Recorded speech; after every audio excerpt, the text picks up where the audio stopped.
A homeless woman found an important envelope that belonged to a millionaire. When the millionaire heard what she asked for in return, he was utterly speechless. "You've got to be kidding me. That's impossible," Eleanor muttered under her breath, her voice swallowed by the clamour of New York City's bustling streets. Horns blared, vendors shouted, and the thick summer air carried the mingled scents of hot asphalt and pretzel carts. At just 18, she moved with the wiry toughness of someone who'd already wrestled years of survival from the city's unforgiving grip.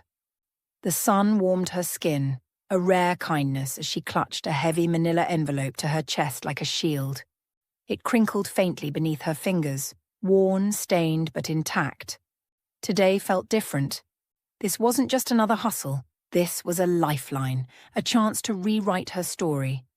Her sneakers scuffed the pavement as she turned onto a tree-lined street in the Upper East Side, where the noise of the city dulled to a murmur. Ahead loomed James Carter's mansion, a towering fortress of marble and iron, its windows glinting like cold, unblinking eyes. Eleanor's pulse quickened, thudding against her ribs. She adjusted her grip on the envelope, squared her shoulders and marched up the stone steps.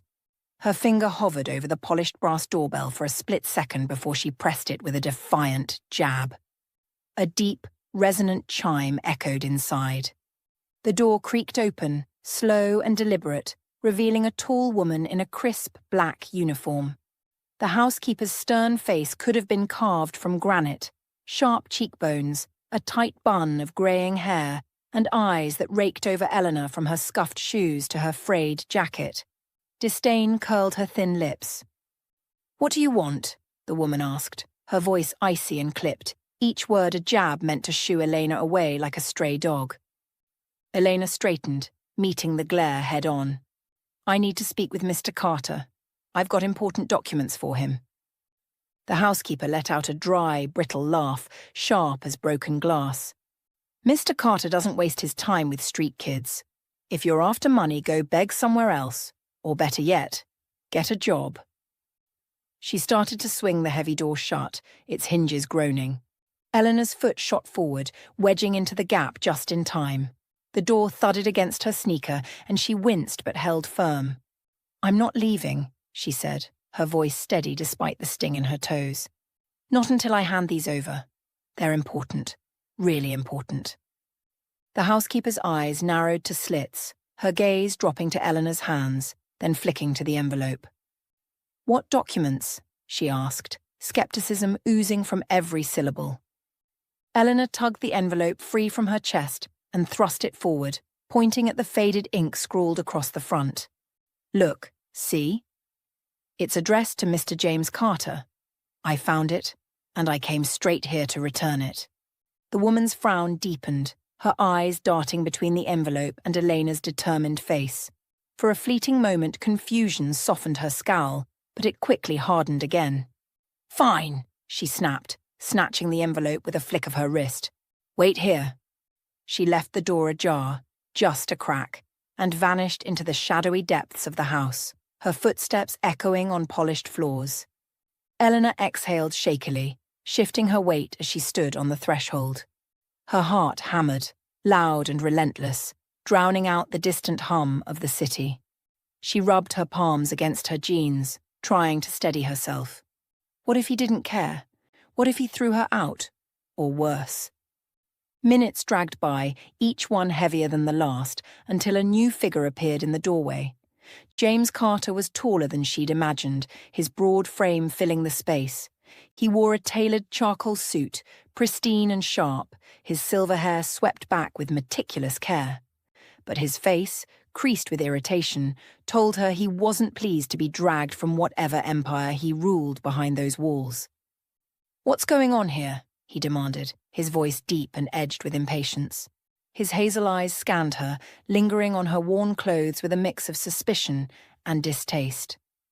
Eleanor swallowed hard but held out the envelope. "I found your documents, sir." James arched a brow, skepticism etched into every line of his face. He took the envelope with a cautious hand, his long fingers brushing hers as he peeled it open. His eyes flicked over the contents, pages of dense text, numbers, signatures, and widened ever so slightly. Recognition flashed across his features, chased by a shadow of alarm. "Where did you find these?"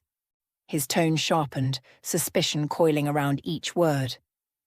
"That's not important right now," Eleanor said, forcing her voice to stay calm despite the weight of his stare. "What matters is, I brought them back to you." He squinted at her, unconvinced. "These don't just end up with someone like you. Where did you get them?" His voice cut deeper now, probing for cracks in her story. "It doesn't matter," she insisted, gripping the edge of the envelope tighter. "I brought them here because they're yours. That's the point." James's gaze dropped to her hands, noting the white-knuckled tension in her grip. His curiosity flickered, though distrust still simmered beneath it. "Why should I trust you?" he asked, folding his arms. "If you found them, why bother coming here at all?" Eleanor met his eyes, unflinching. "I couldn't just leave them lying around or hand them off to someone else. The address was right there. I figured you'd need them back." For a moment he said nothing, his jaw tight as he weighed her words. Then, almost imperceptibly, his expression softened. Just a hair. He reached for the envelope again. "Let me see." Eleanor opened it and slid out a few sheets, handing them over. James scanned them quickly, his posture shifting as realizations sank in. "These are definitely mine," he muttered, more to himself than to her. His voice dropped, quieter now, tinged with something like relief. He looked up, suspicion still glinting in his eyes. "But I still don't understand how they ended up with you.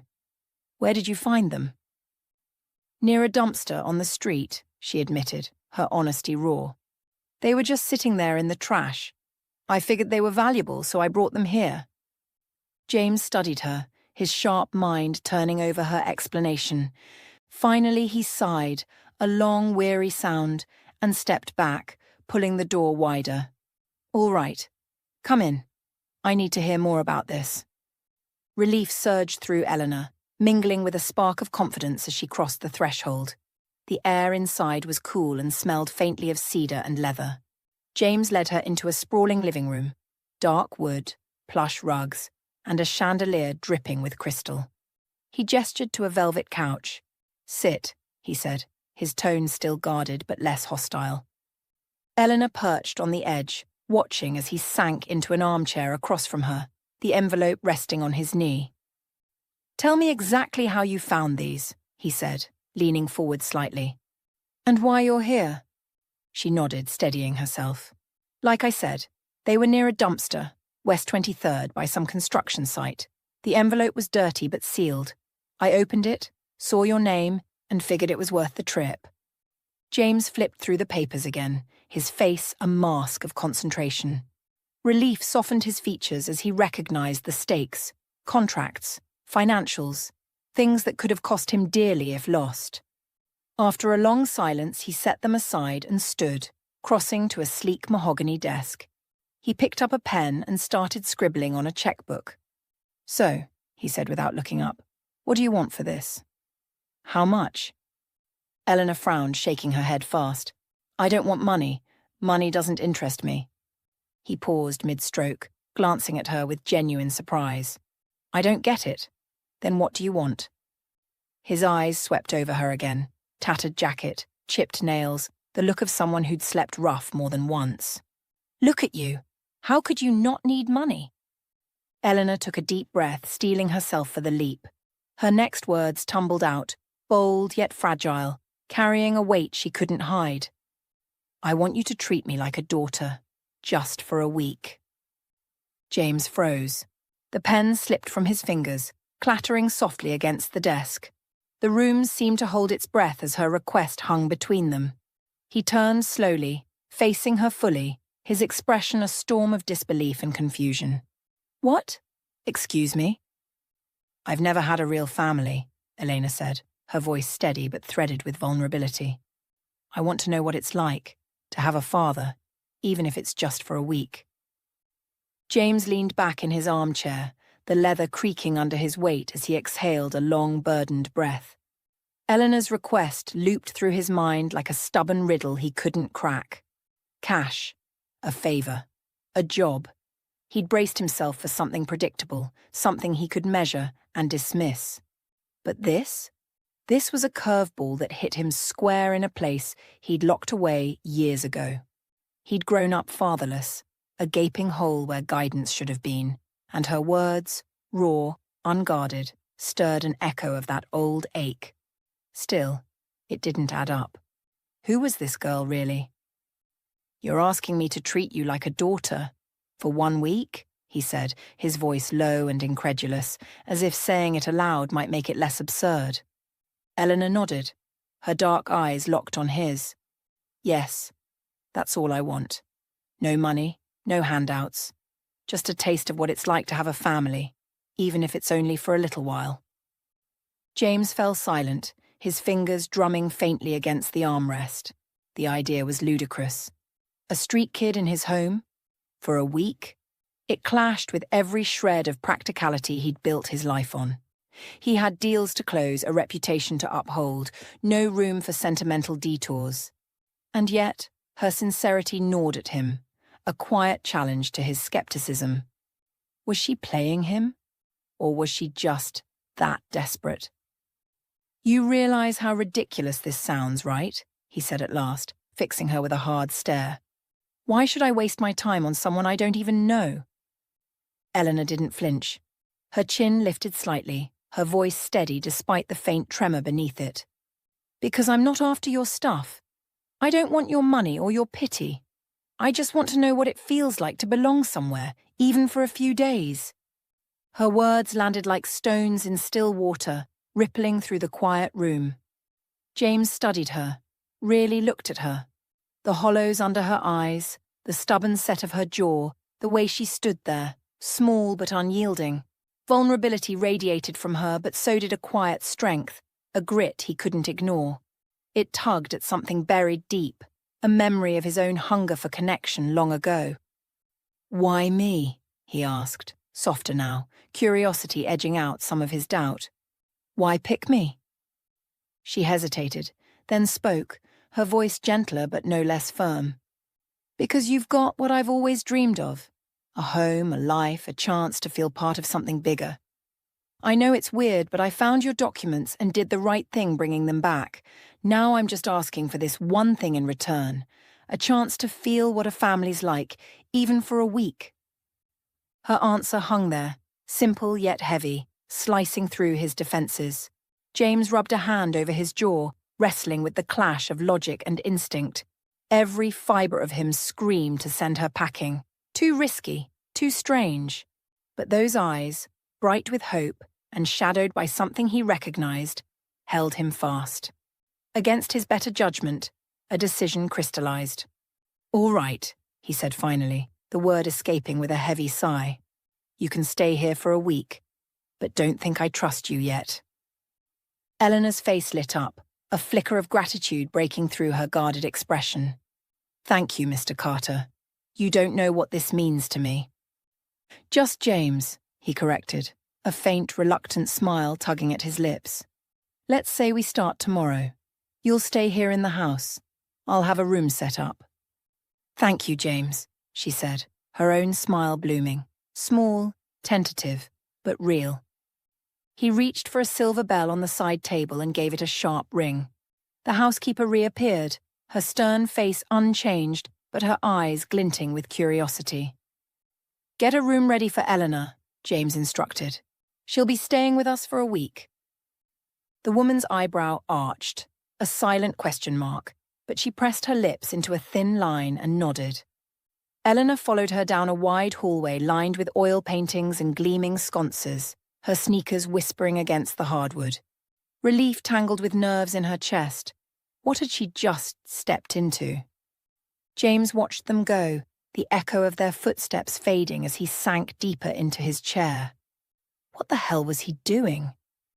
The housekeeper led Elena to a modest room at the end of the hall.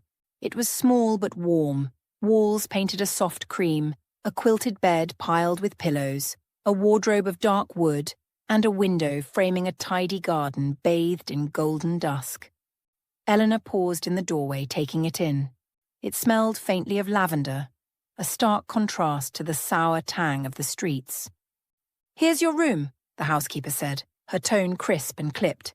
"If you need anything, knock on the kitchen door." "Thank you," Eleanor murmured, her voice barely above a whisper, uncertainty creeping in. The woman turned to leave but stopped, one hand on the doorframe. "And remember, you're only here for a week. Don't get too comfortable." Her words landed like a warning shot before she strode off, leaving Elena alone. Elena eased onto the bed, the mattress sinking softly beneath her. She ran her fingers over the quilt, its stitches smooth and unfamiliar. This was a dream, a fragile, borrowed one. For the first time in years, the knot of fear in her chest loosened, replaced by a cautious sense of safety. Later that evening, James sat in the living room, a tumbler of scotch cradled in his hand. The amber liquid caught the firelight as he swirled it, lost in thought. Eleanor's request gnawed at him. Noble or naive, he couldn't decide. The front door swung open and Natalie breezed in, her arms laden with glossy shopping bags from Fifth Avenue boutiques. Her auburn hair was swept into a loose bun, and her tailored coat screamed quiet wealth. She hummed faintly, pleased with her haul, until her eyes landed on James. His furrowed brows stopped her cold. "James, what's wrong?" she asked, setting the bags down with a rustle. She crossed the room, her heels clicking, and perched on the arm of the couch beside him. "You look like someone died." He took a deep breath, gesturing to the cushion next to him. "We need to talk, Natalie. Something unexpected happened today." A chill prickled her spine, but she slid onto the seat, watching him closely. "What happened?" "A girl named Elena showed up," he began, his voice measured. "She found some documents I lost 3 days ago, the ones I told you about, the contracts. But instead of asking for a reward, she made an unusual request." Natalie's brow creased, suspicion flickering in her green eyes. "What kind of request?" "She asked me to treat her like a daughter for a week," James said, bracing for the storm. Natalie's jaw dropped, her eyes widening in stunned silence. Then, like a dam breaking, she erupted. "And what? You agreed?" "Yeah, I did," he replied, keeping his tone even despite the heat rising in her gaze. She shot to her feet, hands flying to her hips. "You're a grown man, James, and you just let some random girl into our house?" Her voice quaked with outrage, disbelief etched into every line of her face. He sighed, setting the glass down with a soft clink. "I know it sounds crazy, but there was something real in what she said. She's had a rough life, and I figured we could give her this one thing." "A rough life?" Natalie's laugh was sharp, bitter. "Seriously, James, did it cross your mind she might be playing you? That this could be a scam? How old is she?" 20, he said calmly. 20? She clutched her head, pacing now, her voice climbing. "You let a 20-year-old homeless girl stay here? She's young, probably desperate, and you think this is fine? Have you lost your damn mind? Do you have any idea how this looks?" "Natalie, I've thought it through," he said, meeting her glare. "It's just a week. She doesn't want money or anything else, just to feel what it's like to have a family." "Feel like part of a family?" She whirled on him, her eyes blazing. "James, listen to yourself. This is a con. She saw a rich guy and spun a sob story to worm her way in, and you swallowed it whole like some wide-eyed kid." James sat back, arms crossed, as Natalie's words ricocheted around the room. He let her storm run its course, her voice rising like a tide before stepping in. When he spoke, his tone was steady, a quiet anchor against her fury. "Natalie, I get it. It's hard for you to swallow, but you haven't even met her. She didn't ask for cash or a handout. What she wants is simple, and I think it's honest. My gut tells me to give her a shot." "Your gut, James?" Natalie's eyes flashed, her hands balling into fists. "You don't know how people like her work. She'll worm her way in, win you over, and then start pulling strings. You're blind to it." He sighed, reaching for her hand, his touch gentle but firm. "Natalie, take a breath. I've got this handled. She's here for a week, 7 days. If anything feels off, we'll talk it out." but I can't just toss out someone who showed up with good intentions and brought back something I might have lost forever. Natalie yanked her hand back, her anger simmering down to a reluctant simmer. She exhaled sharply, shaking her head. Fine. Her voice was tight, begrudging. But I don't like it. Not one damn bit. I'll be watching her. And if I spot anything fishy, you're hearing it first.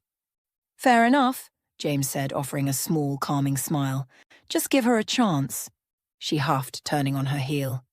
We'll see what you're saying in a week, she tossed over her shoulder as she stalked out, the door clicking shut behind her. James rubbed his temples, the weight of her doubt pressing against his resolve. Convincing Natalie would be an uphill climb, but he'd made his call, and he wasn't backing off it.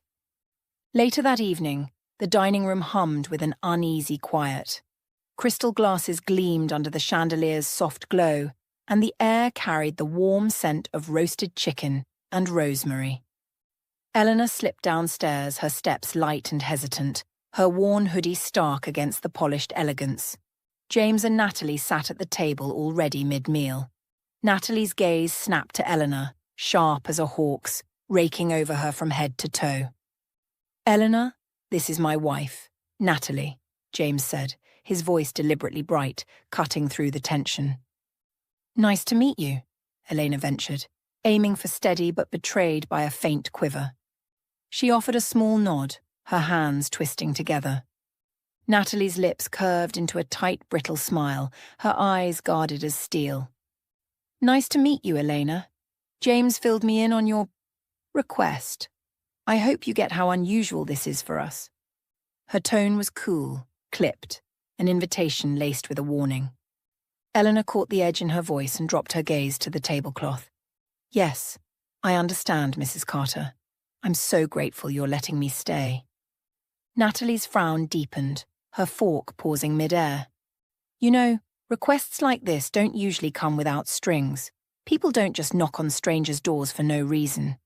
Are you sure you've told James everything?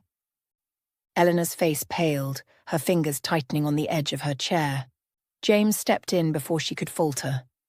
Natalie, that's enough, he said, his voice firming with a hint of reproach. Eleanor's here because I said yes. I believe she's telling the truth. But Natalie wasn't done. She leaned forward, her eyes narrowing. James, you're too naive. You've let a 20-year-old with no family, no home, into our house. Do you know how many sob stories like this end in disaster? She swiveled to Eleanor. Why us? What do you really want? Elena lifted her chin, meeting Natalie's stare despite the tremor in her voice. I just want to feel what it's like to have a family. That's it. I promise I won't be any trouble. Natalie smirked, a dry, cutting sound escaping her. Family. What a sweet word. Except we don't usually adopt random strangers off the street. Aren't you worried people might misread your intentions? That's too far, Natalie, James cut in, his tone sharpening as he shot her a look. Give her a chance. Natalie clamped her mouth shut, irritation simmering in her tightened jaw. She flicked Eleanor one last sidelong glance, then turned back to her plate with a faint huff, her fork clinking against porcelain. Eleanor stared at her untouched food, the air thick with awkwardness. James, sensing the strain, tried to shift the mood. So, Eleanor, how's the room? Settling in okay? She nodded faintly, grateful for the lifeline. It's amazing. Thank you. Natalie, after a beat of silence, decided to test the waters again, her voice softening just a touch. All right, let's say I buy this for now. Tell me about yourself. How'd you end up in this situation? Eleanor took a slow breath, steadying herself. I grew up on the streets, lost my mom when I was 5. She was all I had. Never knew my dad. Since then, it's just been me, figuring out how to get by. Her voice cracked faintly, emotions seeping through the cracks. Natalie watched her, eyes narrowing as if searching for a lie. James, though, felt a pang of sympathy deepen with every word. That must have been brutal, he said quietly, his tone warm. Yeah, James. Elena swallowed, her gaze distant. It taught me to be tough. Every day was a scramble, finding food, dodging trouble. When I found your documents, I saw your name, and knew they mattered. I just wanted to do something right for once. Her sincerity gleamed in her eyes, unguarded and raw. Natalie tilted her head, still probing. And what do you hope to get out of this week? I want to know what it's like to have a family, Eleanor said, her voice soft but steady. Even just for a little while. I've never had that, but I've always wanted it. The words carried a quiet ache, a longing that hung in the air. Natalie's skepticism wavered, her expression softening despite herself. She didn't see the point of this mess, but Eleanor's vulnerability nudged at her, just enough to keep her from pushing harder. Okay, Elena, she said at last, a trace of reluctant understanding in her tone. This week's a trial run for all of us. Let's hope we get something out of it. Thank you, Mrs. Carter, Elena replied, a faint smile breaking through. I'll do my best not to let you down. Dinner eased into lighter talk, weather, food, small nothings, but Eleanor's presence shifted the room's gravity. The week kicked off on shaky ground, but something was starting to bud. The next morning, Eleanor woke to sunlight spilling through the curtains, her stomach knotted with nerves. She didn't know what the day held or how much more friction she'd spark with Natalie. Downstairs, James was already at the breakfast table, a mug of coffee steaming in his hand. He glanced up with a reassuring nod. Morning, Elena. Thought about what you'd like to do today, he asked, his voice easy, aiming to smooth her edges. She fidgeted with her napkin, her curiosity peeking through her jitters. I'd love to see what your day's like, James. How it all works. Sure thing, he said, a grin tugging at his mouth. I've got some meetings at the office today. You can tag along, get a look at what I do. Natalie, sipping her tea nearby, crossed her arms and rolled her eyes, her displeasure a silent thundercloud. She kept her lips sealed, though, and crunched into her toast. After breakfast, James led Elena to his home office, a sleek space of dark wooden glass, shelves lined with leather-bound books, a wide desk stacked with files. This is where I run the show, he said, gesturing around. I manage my companies, take calls, hold meetings, ask anything you want. Eleanor's eyes widened, taking in the crisp order of it all. Thanks, James. I've never seen anything like this. It's like stepping into another world. The day unfolded with James folding her into his routine. She sat quietly as he dialed into calls, his voice shifting from warm to commanding as he negotiated with partners. She sorted a stack of papers when he asked, her hands quick and careful. Her earnest focus, wide-eyed, soaking it in, didn't escape him. A few days later, James suggested a walk in Central Park. The air was crisp, leaves crunching underfoot as they strolled past joggers and dog walkers. He glanced at Eleanor, her face softened by the sunlight, and decided to dig deeper. Eleanor, how'd you make it out there all those years? He asked, his tone gentle but probing. She hugged her arms around herself, her gaze drifting to the trees. It was rough, James. Every day was a fight, scavenging for scraps, picking up odd jobs for a few bucks. But the worst was the loneliness. No one to lean on, no one I could trust. Her voice trembled, heavy with old scars. James felt a swell of empathy ripple through him, her words striking a chord he hadn't touched in years. He'd known isolation, the hollow ache of standing alone, and Elena's quiet resilience mirrored a piece of his own past. As they walked, the park's chatter faded into a hum. Dog barks, rustling leaves, the distant strum of a busker's guitar. Their conversation flowed, weaving between her stories of scrappy survival and his dry anecdotes about boardroom battles. A rare laugh escaped him when she mimicked a street vendor's exaggerated sales pitch, her voice pitching high and playful. But not everyone in the house was thawing to her presence. Natalie remained a coiled spring, her eyes tracking Eleanor like a warden's. Every gesture, every word from the girl seemed to stoke her suspicion. The tension boiled over one evening when James's relatives descended for a family dinner. The dining room buzzed with clinking silverware and murmured small talk, the air rich with the scent of braised lamb and red wine. Natalie's aunt, Evelyn, a wiry woman with a pinched face and a pearls and tweed demeanour, zeroed in on Elena the moment she sat down. So, You're a friend of James's? Evelyn asked, her tone lofty, dripping with polite disdain as she speared a sliver of meat. James jumped in, smooth and quick. She's with us for a week, helping with some personal matters. He steered the talk toward the weather, but Evelyn wasn't deterred. I see. Where are you from, dear? She pressed, her smile thin as a blade, her eyes glinting with mistrust. Eleanor straightened, meeting the scrutiny head-on. I grew up on the streets, without a family. James and Natalie are letting me feel what it's like to have a home, even just for a little while. The table stilled, forks pausing mid-air. Whispers slithered between cousins, glances darting like flies. Eleanor held her ground, her jaw tight. This was her shot. She wouldn't let their judgments snuff it out. James caught the flicker of unease in her eyes and shifted gears. The next day he ushered her into the kitchen, a cozy nook of stainless steel and warm wood, sunlight spilling over the counter. Eleanor, do you like to cook? He asked, slicing a carrot with a steady chop. Her lips curved faintly. I've never had the chance, but I've always wanted to try.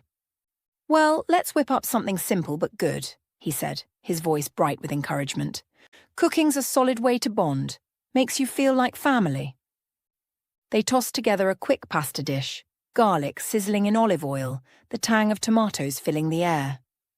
As the days ticked by, James saw past the scared girl who'd first walked in. Elena had grit, a quiet hunger for more, and it stirred something paternal in him. She, in turn, soaked up the warmth she'd never known, each moment in the mansion peeling back layers of wariness. Natalie's frost, though, cast a persistent shadow. One morning, Elena rose early, determined to pitch in. The kitchen glowed softly in the dawn light as she cracked eggs into a bowl, whisking them with careful focus. She was flipping an omelette when Natalie stormed in, her silk robe swishing, her face a mask of indignation. "What are you doing here?" Natalie snapped, her voice slicing through the quiet. Eleanor turned, keeping her tone even. "I wanted to help. James said I should try making breakfast." "Of course he did," Natalie shot back, sarcasm dripping like venom. "Think you can win everyone over by playing house?" Eleanor froze, the spatula trembling in her hand.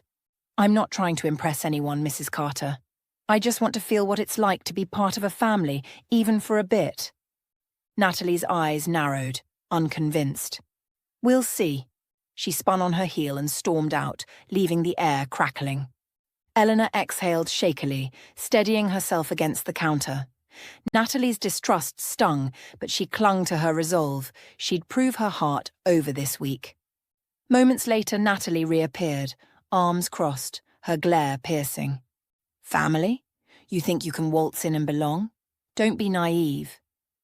Tears pricked Elena's eyes, but she held them back. "I know it's hard to believe, but I'm not here to trick anyone. I just wanted this, even for a second."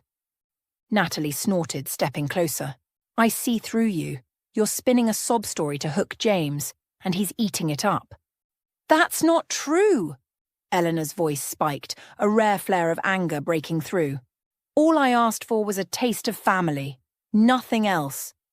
The words hung taut and electric until Natalie closed the gap, her face inches from Eleanor's. "I don't believe you," she hissed, her whisper laced with venom. "And I'll make sure James sees the real you." She turned and vanished, leaving Eleanor reeling. Her hands shook as she gripped the counter, but she squared her shoulders. James's promise was her lifeline. She wouldn't let it slip away. Later that day, James found her in the garden, perched on a wrought-iron bench, staring blankly at the rose bushes. Her face was shadowed, eyes glistening. He sank beside her, concern creasing his brow. "Eleanor, you okay?" "No, James," she murmured, her voice fragile, tears brimming. "Your wife thinks I'm here to con you. She doesn't trust me." He sighed, raking a hand through his silver hair. "I knew this wouldn't sit easy with her, but I didn't think it'd get this bad. I'll talk to Natalie. This can't keep dragging on." "Thanks, James, but I don't want to drive a wedge between you two," she said, her tone heavy with guilt. "I just wanted some peace, a glimpse of family." He rested a hand on her shoulder, steady and warm. I get it, Elena. And I'll make sure you feel that. We'll sort this out. I promise. That evening, dinner crackled with tension. Natalie's judgmental stares cut across the table, her fork tapping restlessly against her plate. James finally snapped, his patience fraying. "Natalie, we need to hash this out," he said, his voice taut, commanding attention. "Hash out what? How this girl's got you fooled?" she fired back, arms crossing defiantly. "Elena's not playing us," he said, locking eyes with her. "She just wants to know what a family feels like. Try to see it her way." "See it her way?" Natalie's voice climbed, incredulous. "You want me to accept you bringing a stranger into our home and treating her like a daughter? This is insane, James." He exhaled sharply, leaning forward. "I know it's tough for you, but Elena's not the enemy here. She's never had a family. I want to give her that chance. She hasn't done a damn thing wrong."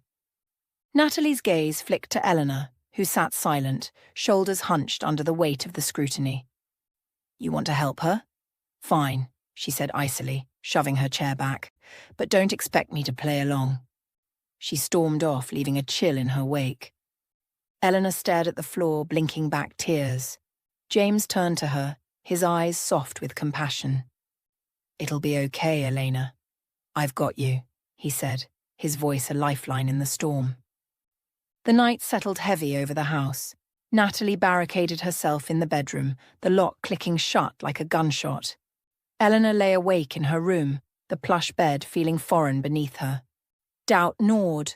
Was staying worth it? But James's promise flickered like a candle, keeping her there.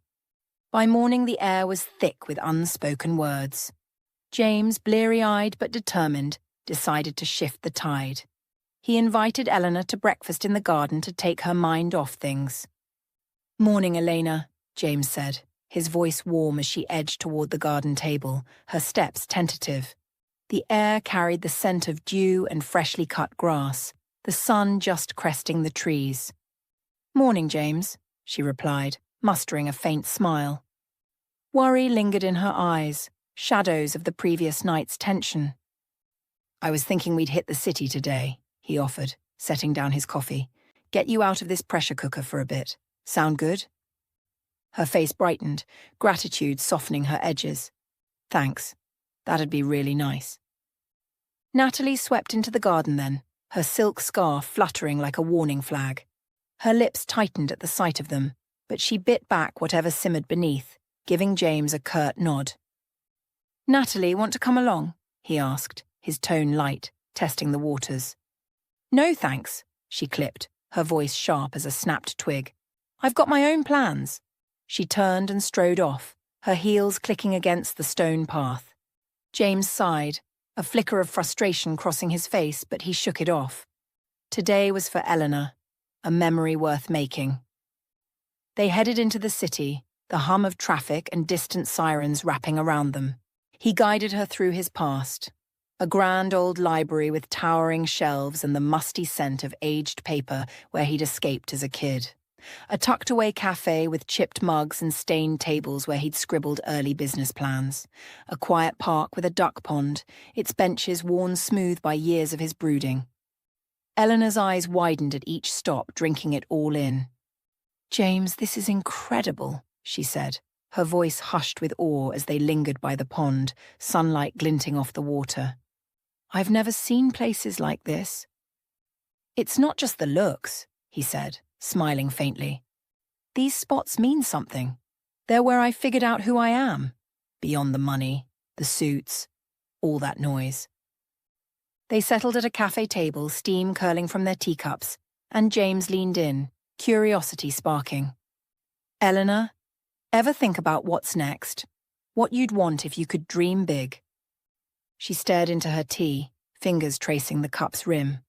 "Honestly, I never got the chance. On the streets, it was all about making it to tomorrow. But I'd love to study, go to college. It always felt like a fairy tale, though." He nodded, her words sinking in deep. A week's shelter was one thing, but this girl had fire, potential he couldn't ignore. "I'd like to try, though," she added, her voice barely above a whisper. His gaze softened, resolve hardening. "Then we'll make it happen. I'll help you. You've got something real, Elena, and I'm not letting it slip away.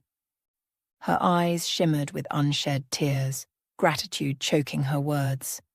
Thank you, James. This is more than I... She broke off, swallowing hard. Back at the mansion, Eleanor glowed with quiet joy, and James felt the weight of doing something that mattered. But Natalie's presence loomed like a storm cloud. As they stepped inside, she caught them in the foyer, arms crossed, her glare slicing through the warmth. Looks like you two had a blast, she said, her sarcasm sharp enough to draw blood. Natalie, it meant something to her, James replied, keeping his tone even, sidestepping a fight. Of course, for her! Her voice flared, eyes blazing. I'll do what I think's right, he said, meeting her stare head-on. Elena deserves a shot. Natalie huffed, a bitter laugh escaping as she stormed off, heels echoing down the hall. Elena's shoulders sagged, guilt creeping in. James, maybe I should leave, she murmured, her voice small. I don't want to wreck your family. He turned to her, his expression firm. No, Elena, you're not wrecking anything. You're showing me what counts. I want you to stay. She nodded, but worry still gnawed at her, a quiet ache in her chest. That night, sleep eluded James. He paced the dim bedroom, moonlight slanting through the blinds, his mind a tangle of Natalie's hostility and Eleanor's fragile hope. Letting her in had lit something in him, but it was cracking the fault lines in his marriage wider. By morning, resolve settled in. He couldn't let this fester. After breakfast, he pulled Natalie into his office, the air thick with unspoken stakes. Natalie, this has to stop, he said, his voice steady but edged. Elena's not here to hurt us. If you can't handle her even for a few days, maybe we need to face what's really breaking us. Her face hardened, a mask of ice over a swirl of hurt. Are you choosing this girl over your wife? She asked, her words slow, deliberate. I'm not picking sides, he shot back. I'm doing what's right. But maybe you're onto something. Our problems started way before she showed up. Silence stretched, taut and heavy. Natalie stared at him, then turned and left without a word, the door clicking shut like a gavel. James sank into his chair, exhaustion seeping into his bones. Later, after a grueling meeting downtown, he dragged himself home, the clock ticking past midnight. The house was still, shadows pooling in the corners. A faint glow spilled from the living room. Natalie sat on the couch, flipping through a glossy magazine, her posture rigid. She flicked her eyes up at him, then back down, the silence louder than any argument. James trudged to his office, fatigue weighing his steps. He nudged the door open and froze. The box on his desk sat ajar, papers slightly askew. Heart thudding, he crossed the room and peered inside. His ring, gold, engraved, a quiet heirloom, was gone. He never locked it up, never had to. Trust had always been a given here.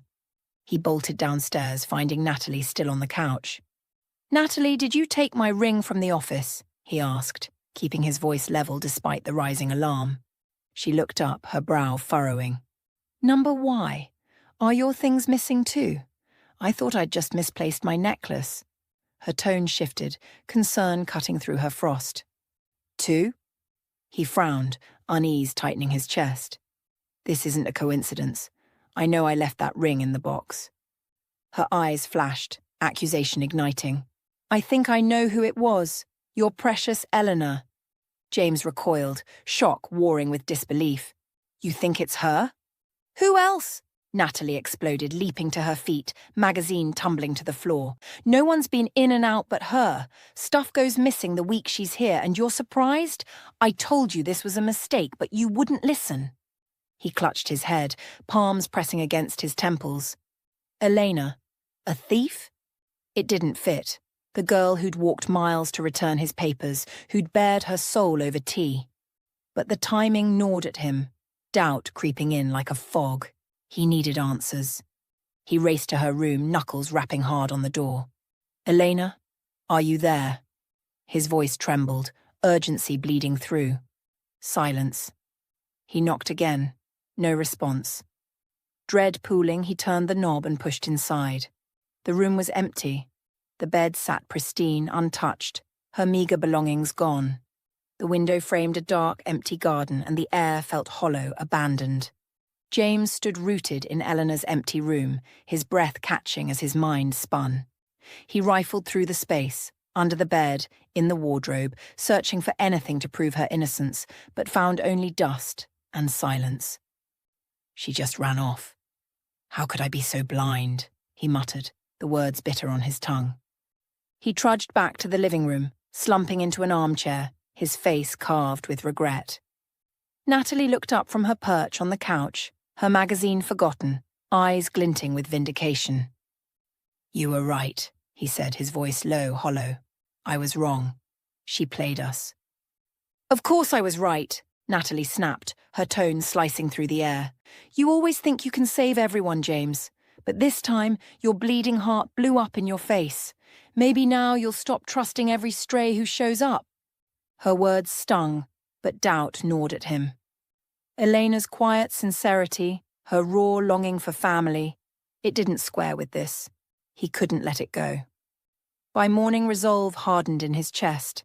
He grabbed his keys and hit the city streets, tires humming against pavement as he scoured shelters, asked gruff passers-by, scanned alleys. Hours bled by with no sign, until he spotted her in the park, hunched on a bench, clutching a frayed backpack like a lifeline. He stormed over, anger and hurt boiling over. "How could you?" he shouted, his voice cracking the crisp air. "I opened my home, gave you everything, and you repay me by stealing and bolting."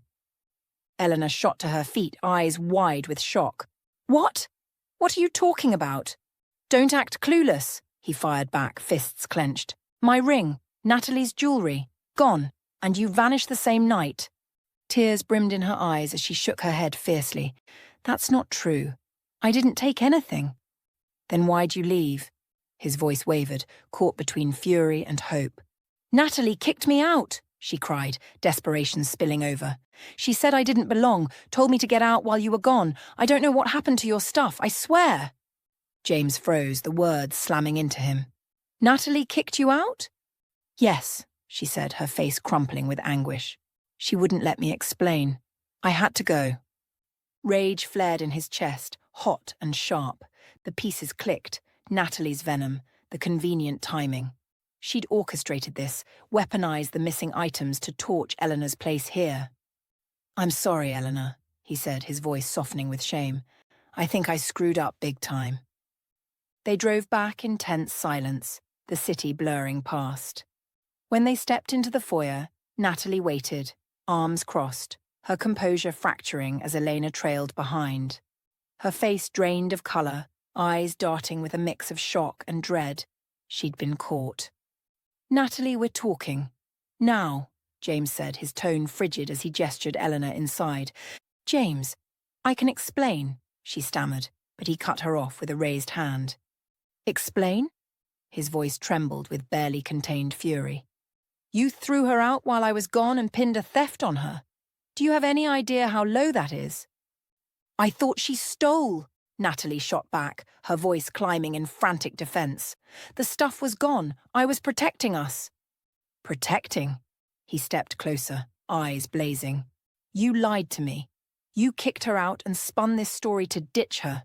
You preyed on my trust, Natalie. How could you?" "She's a stranger," Natalie shouted, her voice cracking. "We don't know her. I didn't want some outsider in our house." "Eleanor's done nothing wrong," he said, his tone dropping to a steely calm. "She's honest. She deserves help. You're the one who betrayed me. I can't forgive that." Natalie stared, stunned, her breath hitching. "You're kicking me out? Over her?" "Yes," he said, his gaze unwavering. "You showed me who you are. Pack your bags and go." For a moment she stood frozen, then whirled and stormed upstairs, her footsteps pounding with fury and humiliation. James exhaled, the weight of his decision settling in. Eleanor shifted nearby, her voice small. "James, I don't want to wreck your life. Maybe I should leave." He turned, his expression softening. "No, Elena, this isn't on you. I promised you a week, and I'm keeping it. This house is yours too, as long as you need it." A warm smile broke through his exhaustion. Natalie was gone within the hour, her car peeling out of the drive. Relief washed over James, tinged with sorrow for a marriage undone. But clarity followed. He'd chosen right. Over dinner that night, he leaned across the table, his voice steady. "Elena, I'd like you to work here. Odd jobs around the house, something to keep you on your feet. And I'll help with school. You can study while you're at it." Her eyes widened, disbelief shimmering through. "You'd pay for my schooling?" "Damn right," he said, grinning. "You've got potential. I want you to chase it. You deserve that shot." Tears welled up, her voice trembling with gratitude. "Thank you, James. I never thought anyone would believe in me like this." "You've earned it," he said, his smile deepening. "And drop the mister, just James." Months had slipped by since the storm of Natalie's departure, each day stitching a new thread into the fabric of James Carter's life. The mansion, once a fortress of polished marble and unspoken tensions, had softened into something warmer, more lived in. Eleanor had settled into its rhythm, her presence a quiet hum beneath the grand chandeliers and gleaming hardwood. She'd enrolled in night classes at a local community college, her mind, sharpened by years of survival, proving quick and ravenous. Algebra, literature, history, she devoured them all, her notebooks filling with neat, determined scrawl. James watched her progress with a swelling pride he hadn't known he could feel, a fatherly glow that lit the corners of his once guarded heart. Their bond had grown steadily, unspoken but solid, like roots threading through soil. To James, Eleanor was no longer just the scrappy girl who'd stumbled into his life with a battered envelope. She was fierce, bright, a daughter in spirit if not in blood. For Eleanor, James was the rock she'd never had, a mentor whose steady hand pulled her from the chaos of the streets into something stable, something real. The mansion's vast rooms, once cold and echoing, now carried traces of her. Textbooks on the coffee table, a mug left by the sink, the faint echo of her laughter when James cracked a rare, dry joke. One late summer evening, they found themselves in the garden, a sanctuary of green tucked behind the house. The air hung soft with twilight, thick with the scent of blooming jasmine and freshly turned earth. Crickets stitched the dusk with their rhythmic hum, a chorus that wrapped the moment in peace.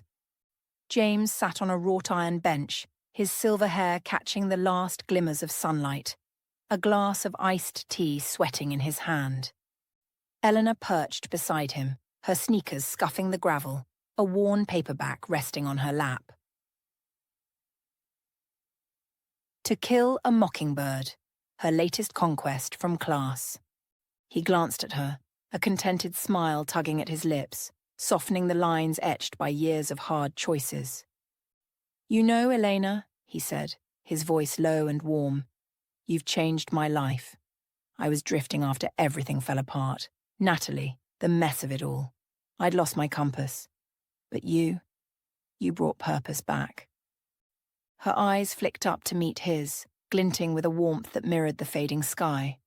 A smile broke across her face, small but radiant, cutting through the shadows of her past. "And you gave me a home, a family I only ever dreamed of," she replied, her voice steady despite the emotion threading through it. "Thank you for everything, James." In that stillness, they both felt it. A shift, a quiet truth settling between them. Their lives had reshaped, entwined in ways neither had foreseen that first tense day at his door. James had gained not just a friend, but a daughter in spirit, a fierce soul who'd rekindled a part of him he'd thought long extinguished. Elena had found the belonging she'd chased through years of cold nights and empty streets, a tether to something bigger than survival. The garden stretched around them, alive with rustling leaves and the distant chirp of a cardinal, a living testament to what they'd built from the wreckage. James leaned back, the bench creaking faintly under his weight, and took a slow sip of tea. His mind wandered to the months past, the jagged path that had led here, Natalie's exit had left a scar, her betrayal a bitter pill he'd swallowed hard. The memory of that night still stung. The missing ring, her venomous accusations, the hollow silence of Eleanor's empty room. He'd stood in that office, hands trembling, wrestling with doubt until the truth crashed over him like a wave. Natalie hadn't just pushed Elena out, she'd staged it, twisted his trust into a weapon. The realization had gutted him, but it had also cleared the fog. He'd made his choice, and though it cost him a marriage, it had gained him something truer. He glanced at Eleanor again, her head bent over the book, a pencil tucked behind her ear. She'd bounced back from that night with a resilience that humbled him. The job he'd offered, light tasks around the house, organizing files, tending the garden, had given her a foothold, a way to stand tall while she chased her education. She'd taken to it with the same quiet grit she brought to everything, her hands steady as she pruned roses or stacked his cluttered desk. And school, God, she was a force there. Her professors had started emailing him, unprompted, raving about her sharp questions, her relentless drive. One had called her a diamond in the rough, and James couldn't argue. "Elena," he said after a stretch of silence, setting his glass on the bench arm, "how's that book treating you?" She looked up, a spark of excitement in her eyes. "It's incredible. Scout's so brave, and Atticus, he's like you know, standing up for what's right, even when it's hard." He chuckled, a low rumble that softened his features. "High praise. I don't know about that. I'm no lawyer, and I sure don't have his patience."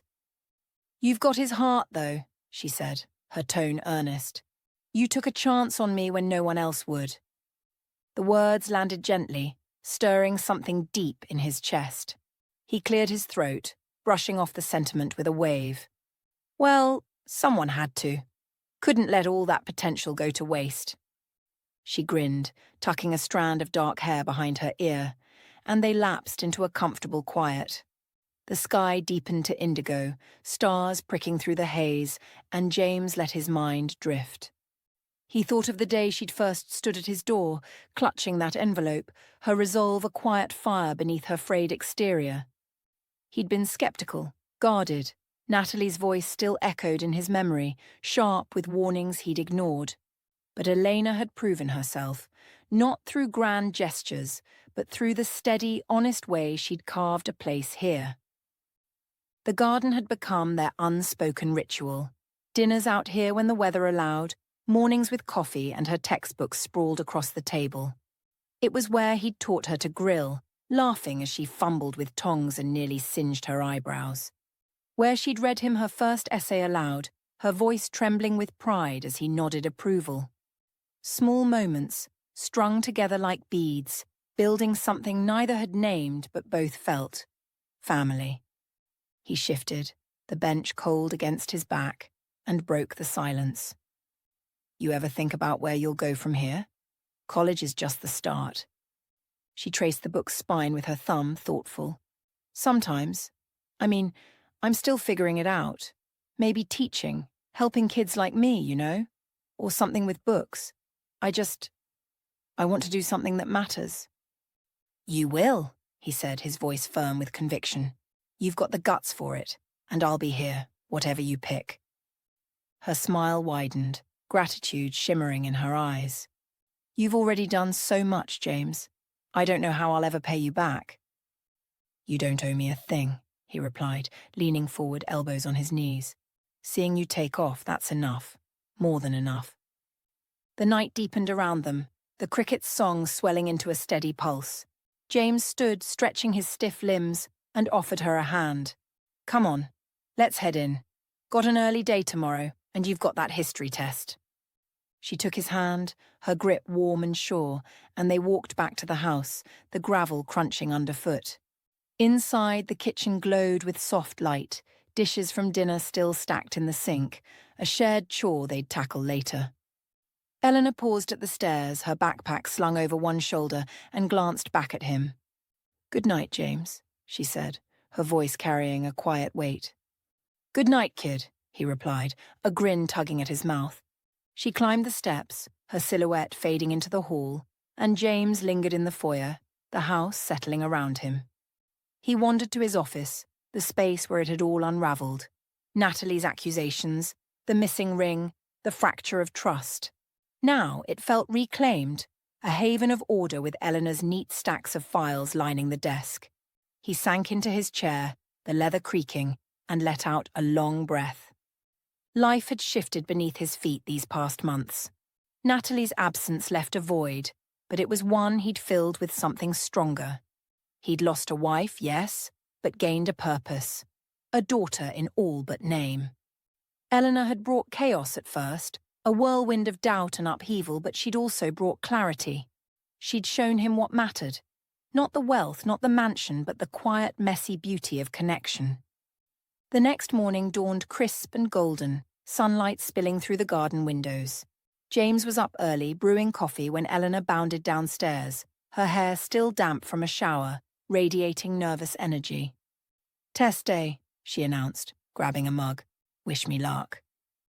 "You don't need luck," he said, sliding a plate of toast her way. "You've got this." She grinned, wolfing down breakfast before darting out the door, her backpack bouncing. James watched her go, a quiet pride settling in his chest. Hours later, she burst back in, her face alight with triumph. "Aced it," she called, waving a graded paper, 92% scrawled in red ink. "Told you," he said, clapping her on the shoulder. "Celebration dinner tonight. Your pick." "Pizza," she declared, and he laughed, nodding.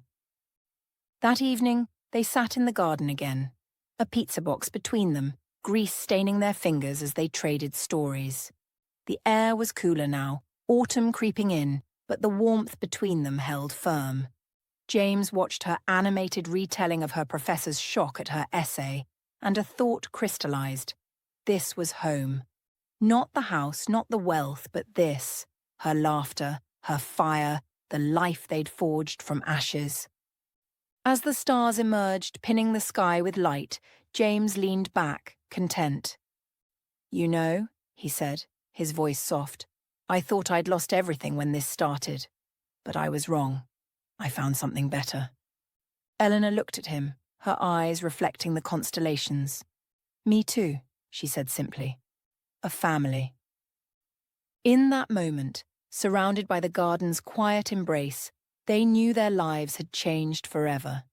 James had found not just a friend, but a daughter, a fierce, bright soul who'd rekindled his purpose. Elena had found the belonging she'd chased her whole life, a home not just in walls but in the steady presence beside her.